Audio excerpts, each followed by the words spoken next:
So আপনার প্রতিষ্ঠান ট্রিপোলজি মাত্র 2 মাস আমরা যখন কথা বলছি, ঠিক অনেকগুলো ট্রাভেল ইন্ডাস্ট্রি বাংলাদেশে এখন বিলং করে, সেক্ষেত্রে কেন কিভাবে আলাদা করবে? ট্রাভেল ইন্ডাস্ট্রিতে আসলে মানুষ প্রথমে হচ্ছে এখানে একটা অনেক বড় একটা ট্রাস্টের জায়গা হতে হয় আর কি, কারণ এখানে কিন্তু একটা বড় ট্রানজ্যাকশনের ব্যাপার। হ্যাঁ, সো মানুষের ওই বিশ্বাসের জায়গাটা তৈরি না করতে পারলে কিন্তু এখানে আসলে মানুষজন আসে না। তো আমরা আসলে মানুষের সাথে এমনভাবে মিশি বা সার্ভিসটা দিচ্ছি আগে থেকেই। আমি তো এই ইন্ডাস্ট্রিতে ছিলাম, তো আমি ওইখানে থাকার সময় আমি কিন্তু অনেকগুলো প্রবলেম আইডেন্টিফাই করেছি, যেগুলো হচ্ছে মানুষরা ফেস করেছে। ধরেন একটা টিকিট ইস্যু করেছে, সেটা টিকিটের রিফান্ডের একটা ইস্যু থাকে ধরেন, তারপরে সে বিদেশে গেল একটা সার্ভিস বুকিং করে, সেখানে কিছু হ্যাসেল থাকে।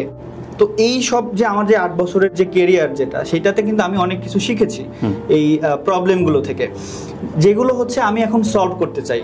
আমি যেহেতু আমার নিজের প্রতিষ্ঠান এখন, সো আমি যে প্রবলেমগুলো দেখে আসছি, আমি আমার প্রতিষ্ঠান থেকে এই ধরনের কোনো প্রবলেম হতে দিতে চাই না। আচ্ছা আচ্ছা, লাইক একটা মানুষ এয়ারপোর্টে অ্যারাইভ করলো, তাকে গাড়ি আসতে ডিলে করবে, সে জানেই না যে তার গাড়ি কখন আসবে, এরকমটা হওয়ার কোনো সুযোগ নাই আমার এখানে। আচ্ছা আচ্ছা, প্যাকেজটা আপনি সেভাবেই আমি প্যাকেজটা সেভাবে এনশিওর করব। আচ্ছা, সে ওখানে নামার আগেই তার ড্রাইভারের নাম্বার থাকবে, আমি তাকে আগে থেকে কনফার্ম করে রাখবো যে মাস্ট এই টাইমে থাকতে হবে। প্রয়োজনে সে আগে আধা ঘন্টা আগে আসতো, এখন 1 ঘন্টা আগে আসবে।